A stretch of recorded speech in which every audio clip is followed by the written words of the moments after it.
ಸುದ್ದಿ ಮನೆಯ ಸಂಸ್ಥಾ ವೀಕ್ಷಕರಿಗೆ ನಮಸ್ಕಾರ. ವೀಕ್ಷಕರೇ, ಇದೇ ಫೆಬ್ರವರಿ 6ಕ್ಕೆ ಒಂದು ಅದ್ಭುತವಾದ ಕಂಟೆಂಟ್ ಇರ್ತಕ್ಕಂಥ ಸಿನಿಮಾ ಕರಿಕಡ ರಾಜ್ಯಾದ್ಯಂತ ಬಿಡುಗಡೆ ಆಗ್ತಿದೆ. ಸೊ ಸದ್ಯಕ್ಕೆ ಈ ಸಿನಿಮಾದ ಕುರಿತು ಮಾತನಾಡಲಿಕ್ಕೆ ನಮ್ಮ ಜೊತೆ ಜಾಯ್ನ್ ಆಗಿದ್ದಾರೆ ಯಶ್ ಶೆಟ್ಟಿ ಅವರು. ಸೊ ಅವ್ರನ್ನ ಪ್ರೀತಿಯಿಂದ ಒಂದಷ್ಟು ವಿಚಾರಗಳನ್ನು ಮಾತಾಡಿಸ್ತಾ ಹೋಗೋಣ. ಸರ್ ನಮಸ್ತೆ. ಸರ್ ನಮಸ್ತೆ. ಹೇಗಿದ್ದೀರಿ ಸರ್? ನಮಸ್ತೆ, ಚೆನ್ನಾಗಿದ್ದೀನಿ ಸರ್. ನೀವು ಹೇಗಿದ್ದೀರಾ? ಚೆನ್ನಾಗಿದ್ದೀನಿ ಸರ್. ನಿಮ್ಮ ನೋಡಿದಾಗೆಲ್ಲ ನನಗೆ ಇನ್ನೂ ಪಾಸಿಟಿವ್ ಜಾಸ್ತಿ ಆಗುತ್ತೆ ಸರ್. ಒಂದು ಖುಷಿ ಕೊಡುತ್ತೆ ನನಗೆ. ನಿಮ್ಮಲ್ಲಿ ಆ ಥರದ ಒಂದು ಪಾಸಿಟಿವಿಟಿ ಜಾಸ್ತಿ ಇದೆ. Thank you sir, thank you. ಅಂದರೆ ಪಾಸಿಟಿವ್ ಅಂತ ಹೇಳಿದಾಗ ಕೆಲವು ಸಲ ನಾವು ಕುಗ್ತೀವಿ, ಕೆಲವು ಸಲ ನಮಗೂ ಲಾಸ್ ಆಗುತ್ತೆ. ಬಟ್ ಏನೇ ಆದ್ರೂ ಇದು ಜೀವನ. ಇದು ನಾನು ತುಂಬ ಜನರಿಗೆ ಹೇಳ್ತಾ ಇರ್ತೀನಿ, ನಾವು ಇವತ್ತು ಆ್ಯಕ್ಟಿಂಗ್ ಮಾಡ್ತಾ ಇದ್ದೀನಿ, ಒಂದಲ್ಲ ಒಂದು ದಿವಸ ಏನಾದರೂ ಒಂದು ಏಜ್ ಕಮ್ಮಿ ಆಗುತ್ತೆ, ಏನು ಕಮ್ಮಿ ಆಗುತ್ತೆ, ನಾವು ಅಂದ್ಕೊಂಡಂಗೆ ಇರಲ್ಲ. ಆವಾಗ ನಾವು ನಮ್ಮ ಪ್ಯಾಷನ್ ಬೇರೆ, ನಮ್ಮ ಜೀವನ ಬೇರೆ. ಕೆಲವೊಂದ್ಸಲ ಪ್ಯಾಷನ್ಗೋಸ್ಕರ ಇಷ್ಟು ದಿವಸ ಕೊಟ್ಟಿದ್ದೀವಿ, ಏನೂ ಆಗಿಲ್ವಾ, ವಾಪಸ್ ಹೋಗೋಣ, ಬೇರೆ ಕೆಲಸ ಮಾಡೋಣ. ಸೊ ನಮಗೆ ನಾವು ಒಂದು ರೂಟ್ ಮಾಡ್ಕೊಳ್ತಾ ಇರಬೇಕು. ನಾವು ಮೈಂಡಲ್ಲೇ ಆಗಿರ್ಬೋದು, ಯಾವುದ್ರಲ್ಲಿ ಆಗ್ಬೋದು, ಈ ರೂಟ್ ಮ್ಯಾಪ್, ಈ ಊರಿಗೆ ಹೋಗಕ್ಕೆ ಹಿಂಗೆ ಹೋಗ್ಬೇಕು, ಇಲ್ಲ ಈ ರಸ್ತೆಯಲ್ಲಿ ಹೋಗ್ಬೇಕು, 3-4 ರೋಡ್ ಇರುತ್ತೆ ಆ ಊರಿಗೆ ಹೋಗೋಕ್ಕೆ, ಸರಿನಾ?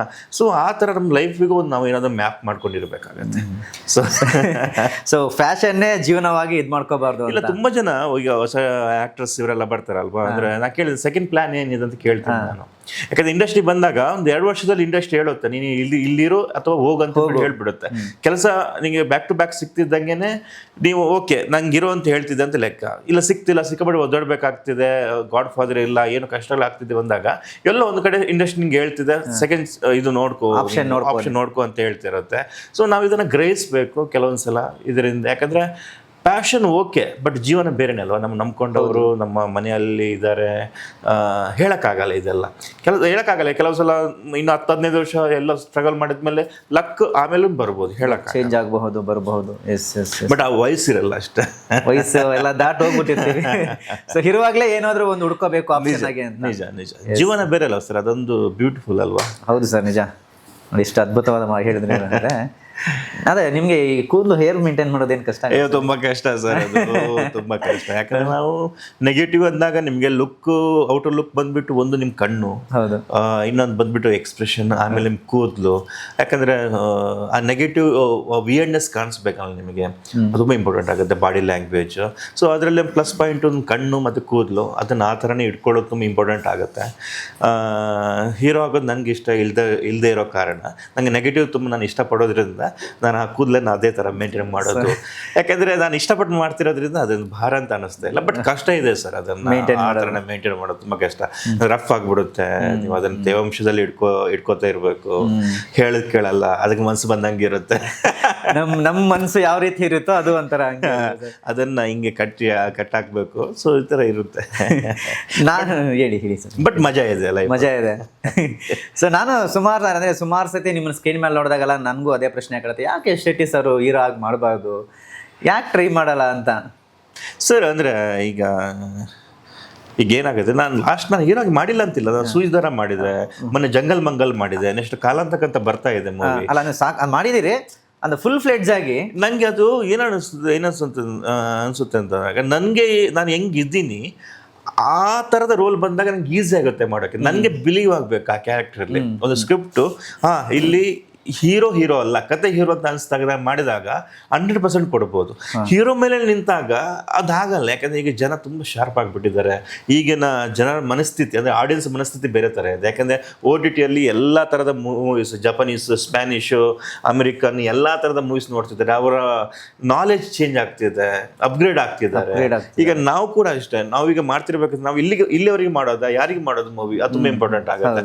ಒಂದಕ್ಕೊಂದು ಚೇಂಜ್ ಆಗ್ತಾ ಇದೆ. ಈ ಚೇಂಜಸ್ ಎಲ್ಲ ಬರುತ್ತಿರ್ಬೇಕಾದ್ರೆ ಮತ್ತು ನಾನು ಮೊದಲಿಂದಲೂ ಕೂಡ ತುಂಬ ಇಷ್ಟಪಡ್ತಿದ್ದು, ನಾನು ರಂಗಾಯಣ ರಘು ಸರ್ನ, ಪ್ರಕಾಶ್ ರಾಜ್ ಸರ್ನ, ಶರತ್ ಲೋಹಿತೋಶ್ ಅವರನ್ನ, ಸುಚೇಂದ್ರ ಪ್ರಸಾದ್ ಸರ್ನ, ಅಚ್ಯುತಣ್ಣನ, ಇವರೆಲ್ಲ ಏನಂದರೆ ಇವರೆಲ್ಲ ಬೇಕು ಮೂವಿಯಲ್ಲಿ. ಹೀರೋ ಯಾರೇ ಮಾಡಲಿ, ಅಪ್ಪನ, ತಮ್ಮನ, ಮಾವನ, ಪಕ್ಕದ ಮನೆಯವನ, ಇವರು ಇರ್ಬೇಕು. ಇವ್ರು ಇದ್ದಾಗಲೇ ಅದೊಂದು ಹೀರೋಗೊಂದು ಸಾಥ್ ಸಿಗೋದು. ನನ್ಗೆ ಈ ಥರ ಕ್ಯಾರೆಕ್ಟರ್ ಆರ್ಟಿಸ್ಟ್ ಆಗ್ಬೇಕಂತ ತುಂಬ ಇಷ್ಟ ನನಗೆ. ಸೊ ಎಲ್ಲರ ಹತ್ರ ಅದೇ ಥರ ನಾನು ಚಾಪ್ ಮುಡ್ಸ್ಕೊಂಡು ಬಂದಿದ್ದೀನಿ. ಈಗಲೂ ನನ್ನನ್ನು ಎಲ್ಲರೂ ಪ್ರತಿಯೊಂದು ಕ್ಯಾರೆಕ್ಟ್ರು ಕರೀತಾ ಇದ್ದಾರೆ, ಬೇರೆ ತುಂಬ ಏನು ಫನ್ ಆಗ್ತಿದೆ. ಫನ್ ಯಾಕೆಂದರೆ ಇಲ್ಲಿ ಯಾವತ್ತೊಂದು ತಮ್ಮನ ಕ್ಯಾರೆಕ್ಟರ್ ಮಾಡಿದವನು ಹೋಗ್ಬಿಟ್ಟು ಯಾರು ಚಿಕ್ಕಪ್ಪನ ಕ್ಯಾರೆಕ್ಟರ್ ಮಾಡ್ತೀನಿ, ಎಲ್ಲೋ ಒಂದು ಭಿಕ್ಷುಕ ಮಾಡಿದವನು ಇನ್ನೊಂದು ದಿವಸ ರಾಜ ಮಾಡ್ತೀನಿ. ಸೊ ನನಗೆ ಇಷ್ಟ ಇರುವಂಥ ಆಕ್ಟಿಂಗ್ ಅಲ್ಲಿ ನಂಗೆ ಆಟ ಆಡಕ್ಕೆ ಈಸಿ ಆಗ್ತಿದೆ. ಸೊ ಅದು ನಿಮ್ಗೆ ತುಂಬಾ ಒಂದು ಈ ಸಿನಿಮಾ ಅನ್ನೋದು ಹಂಬಲ ತುಂಬಾ ನಿಮ್ಗೆ ಕಾಣ್ತಿದೆ ಸರ್ ಹಿಂದೆ, ಅದು ಹೆದ್ದಿ ಕಾಣಿಸ್ತಿದೆ ಅದು.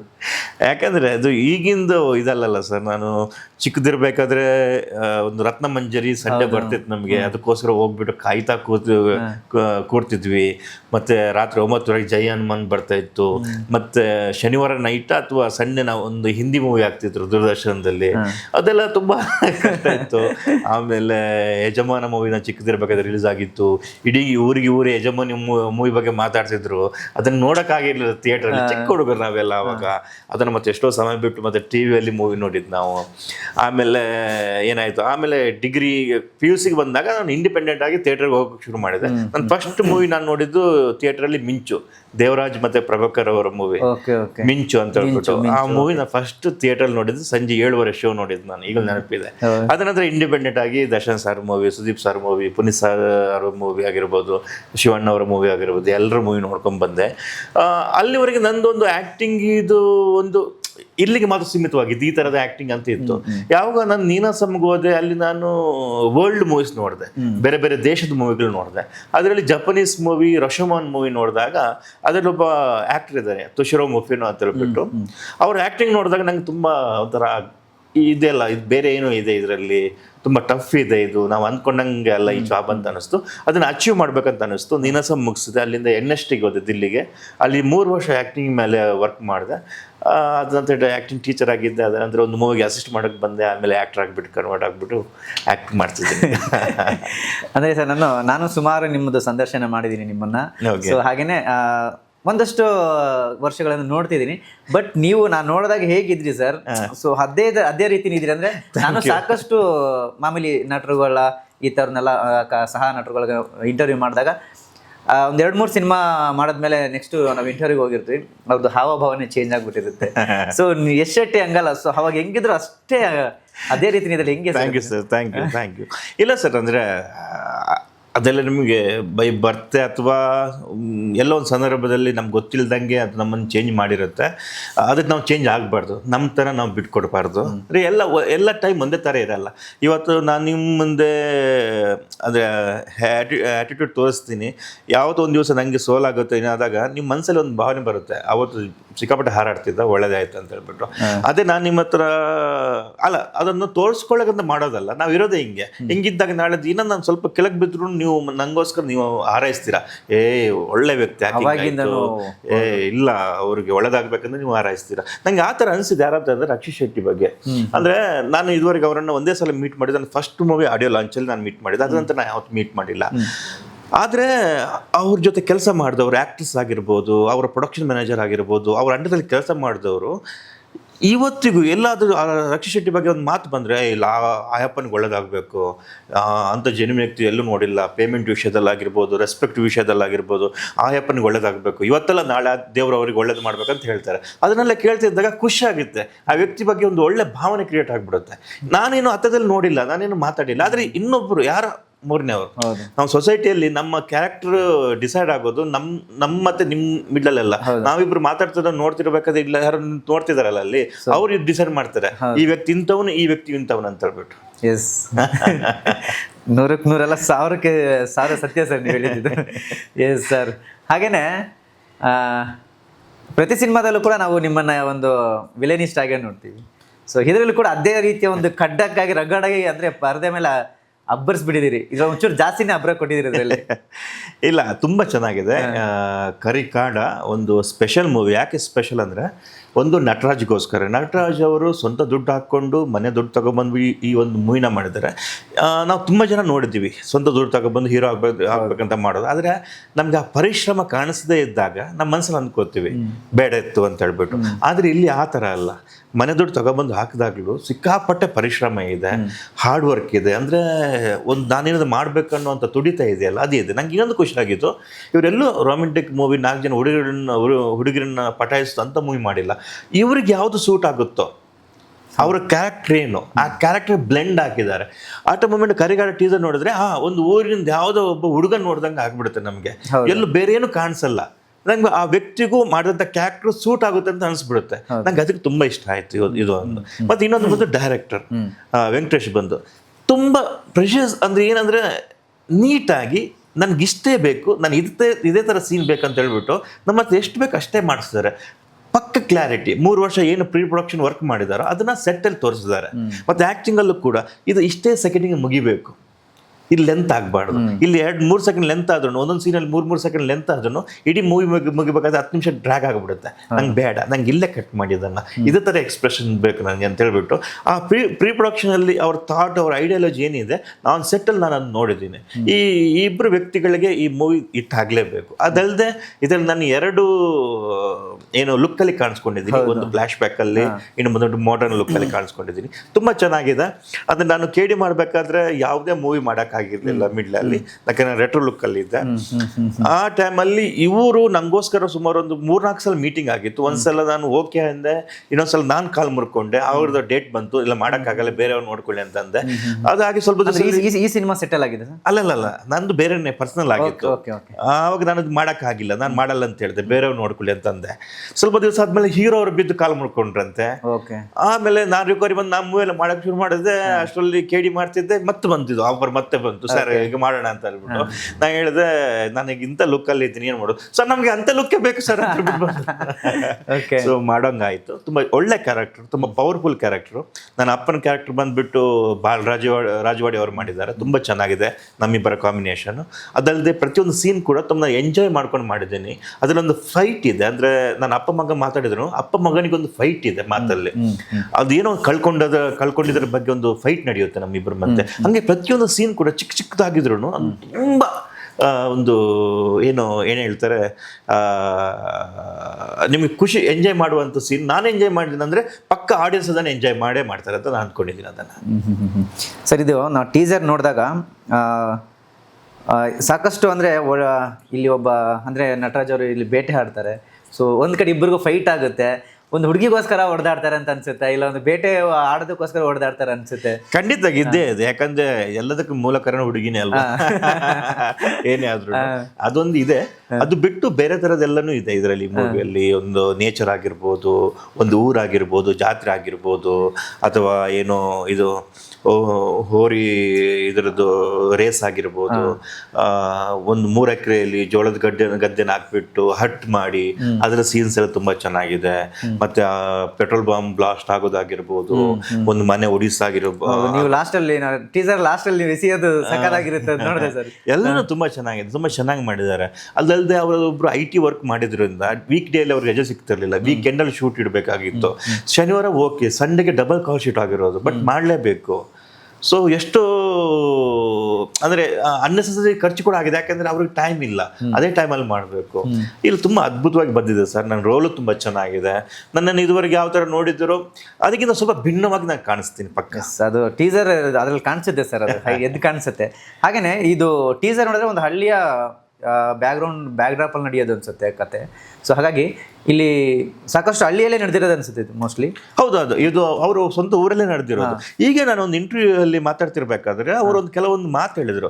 ಈ ರಕುಮಿ ಅಂತ ಸಾಂಗ್ ಇದೆಯಲ್ಲ, ಆ ರಕುಮಿ ಅನ್ನೋಂಥ ಒಬ್ರು ಯಾರು ಒಂದು ಲೇಡಿ ಇದ್ರಂತೆ, ಅವರೆಲ್ಲ ಮೂವಿ ನೋಡ್ಕೊಂಡು ಬಂದ್ಬಿಟ್ಟು ಕತೆ ಹೇಳ್ತಿದ್ರಂತೆ.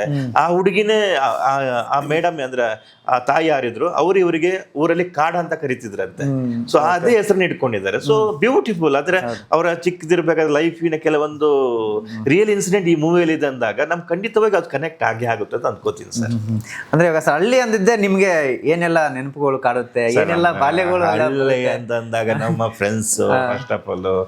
ನೀವು ಹೇಗಿದ್ರಿ ನಿಮ್ಮ ಬಾಲ್ಯದಲ್ಲಿ? ಸರ್ ಸಿಕ್ಕಾಪಟ್ಟೆ ಮಾವಿನ ಹಣ್ಣಿನ ಮರಕ್ಕೆ ಕಲ್ಲು ಬಿಸಾಡೋದು, ಇದು ಏನೋ ಇದು ಬರುತ್ತಲ್ಲ ಪೆರಳೆ ಹಣ್ಣು, ಯಾರ್ಯಾರು ಮನೆ ತೋಟದಲ್ಲಿ ಹೋಗ್ಬಿಟ್ಟು ಕತ್ಕೊಂಡ್ಬರೋದು, ಮತ್ತೆ ಗೇರ್ ಬೀಜ ಯಾರ್ಯಾರು ಮನೆ ತೋಟಕ್ಕೆ ಹೋಗ್ಬಿಟ್ಟು ಕತ್ಕೊಂಡ್ಬರೋದು, ಜಾತ್ರೆಗೆಲ್ಲ ದುಡ್ಡು ಅದರಿಂದ ಆಗೋದಲ್ವ. ಮತ್ತೆ ಎಲ್ಲಿ ನಾಟಕ, ಎಲ್ಲಿ ಇದು ಭೂತಾರಾಧನೆ, ಕೋಲ, ಮತ್ತೆ ಎಲ್ಲೆಲ್ಲಿ ಏನೇನು ಫಂಕ್ಷನ್ಸ್ ಇದೆ ಅದಕ್ಕೆಲ್ಲ ಹೋಗೋದು. ಜಾತ್ರೆ, ತಾಯಿ ಯಾವುದೋ ಒಂದು ಮದುವೆ ಊಟಕ್ಕೆ ಹೋಗ್ಬಿಟ್ಟು ಬರ್ಬೇಕಾದ್ರೆ ಟವಲ್ ಅಲ್ಲಿ ಲಡ್ಡು ಇದೆಲ್ಲ ತಗೊಂಡ್ಬರೋರು. ಅದು ಕೂಡ 3 ಜನ ಹುಡುಗರಿಗೆ ಪಾಲು, ಅದರಲ್ಲಿ ಒಂದು 3 ಪಾಲು. ಮತ್ತೆ ಮನೆ ಎದುರುಗಡೆ ಅಂಗಳದಲ್ಲಿ ಯಾವ್ದಾದ್ರು ಪ್ಲಾಸ್ಟಿಕ್ ತೊಟ್ಟೆ ಬಿದ್ದಿದ್ರೆ, ತಿಂಡಿದ್ ಬಿದ್ದಿದ್ರೆ ಇಡೀ ಜಗಳ. ನೀವೇನೋ ತಿಂದಿದ್ರೆ ನಂಗೆ ಇಟ್ಟಿಲ್ಲ, ನೀವು ಮೋಸ ಮಾಡ್ತಿದ್ದೀರ ಅಂತ ಹೇಳ್ಬಿಟ್ಟು ಜಗಳ. ಚೆನ್ನಾಗಿತ್ತು. ನಮ್ಮ ತಾಯಿ ಬೀಡಿ ಕಟ್ತಾ ಇದ್ರು, ಅವ್ರ ಬೀಡಿಗೆ ಹೆಲ್ಪ್ ಮಾಡ್ಬೇಕಿತ್ತು. ಅಂದ್ರೆ ಬೀಡಿಗೆ ಅದು ನಕ್ ಹಾಕದ ಅಂತ ಹೇಳ್ತಾರೆ, ಅದು ಹಾಕ್ಬೇಕಿತ್ತು. ಮತ್ತೆ ಇದು ಅದೇನು ಇದು ಬರುತ್ತಲ್ಲ, ದಾರ ಬರುತ್ತಲ್ಲ, ಅದನ್ನ ಸುಂದಬೇಕಿತ್ತು. ಸಿಕ್ಕಾಪಟ್ಟೆ ಇದೆ ಸರ್, ಮಜಾ ಇದೆ. ಅಂದ್ರೆ ಈಸಿ ಇರ್ಲಿಲ್ಲ ನಮ್ಗೆಲ್ಲ ಲೈಫು, ಯಾಕಂದ್ರೆ ಸಿಂಗಲ್ ಪೇರೆಂಟ್ ನಮ್ಮನ್ನ ಬೆಳೆಸಿದಲ್ವಾ, ಅವ್ರಿಗೂ ಸಿಕ್ಕಾಪಟ್ಟೆ ಕಷ್ಟ ಇತ್ತು. ಆ ಚಿಕ್ಕ ವಯಸ್ಸಲ್ಲಿ ಅಷ್ಟು ಬುದ್ಧಿ ಇರಲ್ಲ, ಹಠಗಳು ಜಾಸ್ತಿ ಇರ್ತವೆ, ಮಾತು ಕೇಳ್ತಿರ್ಲಿಲ್ಲ. ಒಂದ್ ದಿವಸ ಏನು ಮಾಡಿದೀನಿ, ಅವರು ಒಂದು ಚಿಕ್ಕ ನದಿ ತರ ಇತ್ತು, ಅಲ್ಲಿ ಹೊಳೆ ತರ, ಹೊಳೆನೂ ಅಲ್ಲ ಅದು ಚಿಕ್ಕ ಇದು, ಅಲ್ಲಿ ಸ್ನಾನ ಮಾಡಕ್ ಹೋಗ್ಬಿಡಿ ಅಂತ ಹೇಳಿದ್ರು. ನಾವು ಮೆಲ್ಲ ಟವಲನ್ನ ನಾವು ಇಲ್ಲಿ ಬೊಟ್ಟೆ ಒಳಗಡೆ ಕಟ್ಕೊಂಡು ಹೋಗೋದು, ನಾವು ಗೊತ್ತಾಗ್ಬಾರ್ದು ಅಂತ ಡೈ ಹೊಡೆದು ಬಿಟ್ಟು ಹೋಗ್ಬಿಟ್ಟು ನೆತ್ತಿ ಕಲ್ತಾಗಿದ್ದು. ಸರಿನಾ, ಅವ್ನು ಡಾಕ್ಟರ್ ಬ್ಯಾಂಡೇಜ್ ಹಾಕೋರು ಹೆಂಗ್ ಹಾಕಿದ್ರೆ ಆಗಲ್ಲ, ಹಿಂಗೇನು ಸುತ್ತ ಬಿಟ್ಟಿದ್ದಾರೆ. ನಿಮ್ಗೆ ಆಗಿದೆ ಅದು? ಓಕೆ. ಹೋಗಿದ್ರಿ ಸ್ನೇಹಿತರು? ಎರಡಕ ಪೇಟೆಯಿಂದ ಮನೆ ತನಕೂ ಹಿಂಗ್ ಬ್ಯಾಂಡೇಜ್ ಹಾಕೊಂಡು ಬರ್ತಾ ಇದ್ದೀನಿ ನಾನು.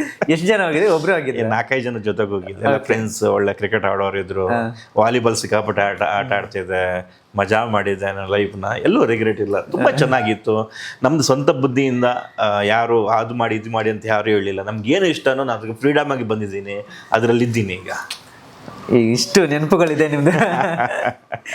ಇನ್ನು ಅಂದ್ರೆ ಇಷ್ಟು ಇದಿರೋರು, ಇನ್ನು ಸಾಮಾನ್ಯವಾಗಿ ಜಾತ್ರೆ ಗೀತ್ರೆ ಅಂದ್ರೆ ಸರ್ ಯಾವ್ದನ್ನು ಬಿಡ್ತಿಲ್ಲ. ನಮ್ಮೂರಿಂದ ಹುಡುಗಿರ್ನೆಲ್ಲ ಜಾಸ್ತಿ ಕಿಚ್ಚಾಯಿಸಿದ್ರ? ಅದೊಂದು ವಿಷಯಕ್ಕೆ ಹೋಗಿಲ್ಲ ಸರ್, ಅದೊಂದು ವಿಷಯಕ್ಕೆ ಹೋಗಿಲ್ಲ.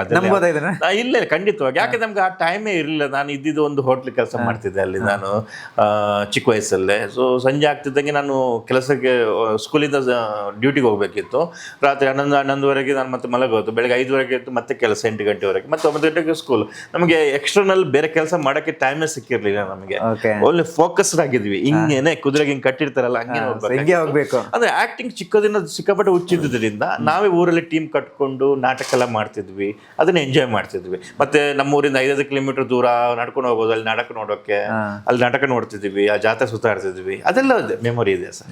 Super sir, super. ಇನ್ನು ಸಿನಿಮಾದಲ್ಲಿ ನಾಯಕ ನಟರು ನಮ್ಮ ನಟರಾಜ್ ಅವ್ರು ಬಂದ್ಬಿಟ್ಟು ಹೆವಿ ಅಂದ್ರೆ ಬೇಟೆ ಆಡೋದೆಲ್ಲ ಇದೆಯಲ್ಲ, ಸೊ ಅದೆಲ್ಲ ಹಳ್ಳಿ ಕಡೆ ಇರುತ್ತೆ. ಕೆಲವೊಂದು ಹಳ್ಳಿಗಳಲ್ಲಿ ಬೆಟ್ಟಕ್ಕೆ ಹೋಗಿ ಬೇಟೆ ಆಡೋದು, ಇನ್ನು ಹೊಲಕ್ಕೆ ಏನೇನೋ ಹಂದಿ ಬರುತ್ತಂತೆ, ನೈಟ್ ಹೋಗಿ ಇದ್ ಅದೆಲ್ಲ ಇರುತ್ತೆ ಸರ್. ಆ ಥರದ್ದೆಲ್ಲ ನಿಮ್ಗೆ ಅನುಭವ ಆಗಿದೆಯಾ ಅಂತ? ಇಲ್ಲ, ನಾನು ಆ ಥರ ಪರಿಸರದಲ್ಲಿ ಬೆಳೆದವನಲ್ಲ, ನಂಗೆ ಅದು ಗೊತ್ತಿಲ್ಲ. ನಮ್ಮ ಅಜ್ಜಿ ಮನೆಗೆ ಹೋದಾಗ ಅಲ್ಲಿ ಕೂಡ ಇಲ್ಲ, ಎಲ್ಲೂ ಕೂಡ ನಾನು ಆ ಥರ ನೋಡ್ದವನಲ್ಲ. ಬಟ್ ಇದೆಲ್ಲ ವಸ್ತು ನಮಗೆ, ಈ ಹಂದಿಗೆ. ಬಟ್ ನಮ್ಮ ಊರ್ ಕಡೆ ಎಲ್ಲ ಕೇಳಿದೀನಿ, ಹಂದಿ ಬೆರೆಸ್ಬೇಕಂತ ಫಸ್ಟಿಗೆ, ಆ ಕಡೆ ಈ ಕಡೆಯಿಂದ ಬೊಬ್ಬೆ ಹಿಡ್ಕೊಂಡು ಬೆರೆಸ್ಬಿಡ್ಕೊಂಡು ಅವುಗಳನ್ನ ಒಂದು ದಾರಿ ತಗೊಂಡ್ಬರ್ಬೇಕಂತೆ. ಮತ್ತೆ ಎದುರಿಗೆ ಯಾರು ಸಿಗಬಾರ್ದು, ಶೂಟ್ ಮಾಡೋರು ಕೂಡ ತುಂಬ ದೂರದಲ್ಲಿ ನಿಂತ್ಕೊಂಡು ನೇಮ್ ಮಾಡ್ಬೇಕಂತೆ.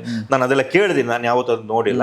ಬಟ್ ಈ ಮೂವಿಲಿ ಅಂತ ಎಲಿಮೆಂಟ್ಸ್ ತುಂಬಾ ಇದೆ ಅಂದ್ರೆ. ಬಟ್ ನಾನಿದ್ದಾಗ ನನ್ನ ಜೊತೆಗೆ ಅದು ಯಾವ ಮೂಮೆಂಟ್ಸು ಇರಲಿಲ್ಲ. ನಂದಿದ್ದಾಗ ಚೇಸಿಂಗ್ ಇದ್ದಿದ್ದು, 2-3 ಫೈಟ್ಸ್ ಇತ್ತು, ಆಮೇಲೆ ಹೀರೋ ಜೊತೆಗೆ ಡೈಲಾಗು ಡೆಲಿವರಿ ಅದೆಲ್ಲ ಇತ್ತು. ಅದಷ್ಟೇ ಬಿಟ್ಟು ಬೇರೆ ಏನೇ ಇರಲಿಲ್ಲ. ಬಟ್ ಚೆನ್ನಾಗಿದೆ, ಇದ್ದ ಸೀನ್ಸ್ಗಳಲ್ಲಿ ತುಂಬಾ ಚೆನ್ನಾಗಿದೆ. ಸರಿ, ನೀವು ಯಾವಾಗಲೂ ಬ್ಯುಸಿ ಇರ್ತೀರಿ ನೀವು, ಅಂದ್ರೆ ಸಿನಿಮಾ ಇದರಲ್ಲಿ ಇನ್ನು ಎಷ್ಟು ಇದೆ ಕೈಯಲ್ಲಿ ಕೆಲಸಗಳು? ಈಗ ಕರಿಕಾಡ ರಿಲೀಸ್ ಆಗ್ತಾ ಇದೆ, ಇದಾದ ತಕ್ಷಣ ರೈಸ್ ಆಫ್ ಅಶೋಕ ಬರುತ್ತೆ. ಅದು ಬಂದ ತಕ್ಷಣ ನಮ್ಮ ಮೋಸ್ಟ್ ನಾನು ವೇಟಿಂಗ್ ಅಲ್ಲಿ ಇರೋದು ಕೇಡಿನೂ ಬರ್ತಾ ಇದೆ, ಏಪ್ರಿಲ್ 30ಕ್ಕೆ ಬರ್ತಾ ಇದೆ. ಅದಾದ್ಮೇಲೆ ಮೇ 1ಕ್ಕೆ ಲೆನಿನ್ ತೆಲುಗು ಮೂವಿ ಮಾಡ್ತಾ ಇದ್ದೀನಿ. ಇದು ರಿಲೀಸ್ ಆಗಿ 2 ದಿವಸಕ್ಕೆ ಅದು ರಿಲೀಸ್ ಆಗ್ತಿದೆ, ಲೆನಿನ್ ಬರ್ತಾ ಇದೆ. ಆಮೇಲೆ ಸಿಕ್ಕಾಪಟ್ಟೆ ಮೂವೀಸ್ ನಡೀತಾ ಇದೆ ಈಗ ನೆಕ್ಸ್ಟ್ ಹೇಮಂತ್ ರಾವ್ ಸರ್ದು 666 ಡ್ರೀಮ್ ಥಿಯೇಟರ್ ಕೂಡ ನಡೀತಾ ಇದೆ. ಶಿವಣ್ಣ ಮತ್ತು ಧನಂಜಯ ಸರ್ ಇವರು ಇಬ್ರು ಇದ್ದಾರೆ. ಹಿಂಗೆ ನಡೀತಾ ಇದೆ ಸರ್. ಇನ್ನು ಕೆಲವು ಮಾತುಕತೆಯಲ್ಲಿ ಇದೆ, ರನ್ನಿಂಗ್ ಅಲ್ಲಿ ಇದೆ ಸರ್. ಬೈರ ನಡೀತಾ ಇದೆ, ರುದ್ರಾವತಾರ ನಡೀತಾ ಇದೆ, ಇನ್ನು ರಿಲೀಸ್ಗೆ ಕೆಲವೊಂದು ಕಾಲಂತಕಿ ಇದೆ, ವಿರಾಟ ಪರ್ವ ಇದೆ, ತಲ್ವಾರ್ಪೇಟೆ ಇದೆ, ವಸಿಷ್ಠ ಅವ್ರ ಹೀರೋ, ಅದಕ್ಕೆ ಅದು ಇದೆ. ಸೂಪರ್. ಒಟ್ಟಿನಲ್ಲಿ ಬ್ಯುಸಿ ಇರ್ಬೇಕಷ್ಟೇ ನೀವು. ಇಲ್ಲ ಸರ್, ಆಕ್ಟಿಂಗ್ ಮಾಡ್ತಾ ಇರಬೇಕು ಅಲ್ಲಿ. ನಮ್ಗೆ ಅದೇ ಖುಷಿ, ನೀವು ಬ್ಯುಸಿ ಇರಬೇಕು ಸಿನಿಮಾ ಕೆಲಸದಲ್ಲಿ. ನಮ್ಗೆ thank you sir, thank you. So ಹಾಗೇನೆ ಇವಾಗ ಸಿನಿಮಾ ಕರಿಕಾಡ ಇನ್ನೇನು ಬಿಡುಗಡೆ ಹಂತದಲ್ಲಿದೆ. ಫೆಬ್ರವರಿ 6ಕ್ಕೆ ಸಿನಿಮಾ ರಿಲೀಸ್ ಆಗ್ತಿದೆ ಸರ್. ಅಂದರೆ ಎಲ್ಲ ಒಂದು ಜರ್ನಿ ತೊಗೊಂಡ್ರೆ ಕೆಲವೊಂದಷ್ಟು ನೆನಪುಗಳು ಕಾಡುತ್ತೆ. ಈಗ ಇಲ್ಲಿ ಕೂತ್ಕೊಂಡು ಮಾತಾಡ್ಬೇಕಾದ್ರೆ ವಿಚಾರಗಳು ಮಾತಾಡ್ತಾ ಅಲ್ಲ ಅದಾಯಿತು ಇದಾಯ್ತು ಅಂತ. ಸೊ ಆ ಥರದ್ದು ಏನಾದರೂ ಮರೆಯೋಕ್ಕಾಗದೇ ಇರೋದಕ್ಕಂತ ಸರ್ ಸಿಂಪಲ್ ಆಗಿ ಹೇಳ್ಬೇಕಂದ್ರೆ ಬಂದ್ಬಿಟ್ಟು ಆ ಊರು ಒಂದು ಹೊಸ ಊರು ನೋಡಿದಂಥ ಅನುಭವ ಆಯಿತು. ಯಾಕಂದರೆ ಅವರ ಚೈಲ್ಡ್ಹುಡ್ ಊರು, ಅವ್ರ ಮನೆಯೆಲ್ಲ ಅಲ್ಲೇ ಇದೆ. ಮತ್ತು ಒಂದು 2-3 ಎಕರೆಯಲ್ಲಿ ಜೋಳದ ಗದ್ದೆನ ಹಾಕ್ಬಿಟ್ಟು ಆ ಜೋಳದ ಗಡ್ಡೆ ಬೆಳೆದು ದೊಡ್ಡದಾಗಿರೋದು. ಅದ ನಂತರ ಆ ಜೋಳದ ಗದ್ದೆ ಮಿಡ್ಲಲ್ಲಿ ಒಂದು ಹಟ್ಟು ಹಾಕಿರೋದು. ಮಧ್ಯಾಹ್ನ ಊಟ ಆದ್ಮೇಲೆ ಹಟ್ಟು ಮೇಲ್ಗಡೆ ಹೋಗ್ಬಿಟ್ಟು ಮಲಗ್ತಿದ್ವಿ ನಾವು. ಸೆಟ್ಟೆ ಒಂದು ಸಖತ್ತಾಗಿ ಗಾಳಿ ಬೀಸ್ತಾ ಇರೋದು ಅವಾಗ. ಅದು ಮಜಾ ಇತ್ತು. ಅದ ನಂತರ ಅದು ಕ್ಲೈಮ್ಯಾಕ್ಸ್ ಒಂದು ಫೈಟ್ ಅಲ್ಲಿ ನಮ್ಮ ಡೈರೆಕ್ಟರ್ ಲಗ್ಗೆರೆ ಬ್ರಿಡ್ಜ್ ನ ಶೂಟಿಂಗ್ ಯೂಸ್ ಮಾಡ್ಕೊಂಡಿದ್ರು. ಓಹೋ ಲಗ್ಗೆರೆ ಬ್ರಿಡ್ಜ್ ಅದು ಎಷ್ಟು ರಶ್ ಅಲ್ಲಿ ಇರುತ್ತೆ ಅದು, ಹೌದು ಹೌದು ಅಂಡರ್ ಪಾಸ್. ನೋಡಿದ್ವಿ ಹೌದು. ಇವ್ರು ಅಲ್ಲಿ ಶೂಟ್ ಹಾಕೊಂಡ್ಬಿಟ್ಟಿದ್ದಾರೆ. ನಂಗೆ ಅಲ್ಲಿ ಇಬ್ಬರಿಗೊಂದು ಫೈಟ್ ಆಗುತ್ತೆ ಅನ್ಸುತ್ತೆ. ಅಲ್ಲಿ ಇವ್ರು ಬಂದು ಹೆಂಗೆ ಜನಗಳೆಲ್ಲ ಅಷ್ಟೊಂದು ಜನ ಹೋಗ್ತಿದ್ದಾರೆ, ಹೆಂಗ್ ಶೂಟ್ ಮಾಡ್ತೀರಾ, ನನ್ ಕಾಲ್ ನೋವು ಬೇರೆ, ಡೂಪ್ ಧರಿಸಿದ್ದಾರೆ ಫೈಟಿಂಗ್ ಅಂತ ಹೇಳ್ಬಿಟ್ಟು ಎಲ್ಲ ಬಂದ್ಬಿಟ್ಟು ಹೊಡೆದ್ರು ಎಲ್ಲಿ ಓಡೋಗೋದು, ನಾನು ಓಡೋಗಕ್ಕಾಗಲ್ಲ, ಆ ಟೆನ್ಷನ್ಸ್ ಇದೆ. ಇದಿಷ್ಟೇ. ಅದು ಬಿಟ್ಟು ತುಂಬಾ ಚೆನ್ನಾಗಿ ನೀಟಾಗಿ ಮೂವಿ ಮಾಡಿದ್ದಾರೆ. ಒಂದು ಒಳ್ಳೆ ಎಕ್ಸ್ಪೀರಿಯನ್ಸ್ ಇದೆ. ಮತ್ತೆ ಈಗ ಜನ ಎಷ್ಟು ಶಾರ್ಪ್ ಆಗ್ಬಿಟ್ಟಿದ್ರೆ ಅಂದ್ರೆ ನೀವು ಬಿಡೋ ಪೋಸ್ಟರ್ ಅಲ್ಲಿ ಡಿಸೈಡ್ ಮಾಡ್ತಿದ್ದಾರೆ ಟೀಮ್ ಹೆಂಗಿದೆ ಅಂತ ಹೇಳ್ಬಿಟ್ಟು. ಅದನ್ನ ನೋಡಿದಾಗ ಇಂಡಸ್ಟ್ರಿಯಲ್ ಆಗಿರ್ಬೋದು, ಹೊರಗಡೆ ಜನರು ಆಗಿರ್ಬೋದು, ಕರಿಕಾಡ ಬಗ್ಗೆ ಒಂದು ನಿರೀಕ್ಷೆ ಇಟ್ಕೊಂಡಿದ್ದಾರೆ.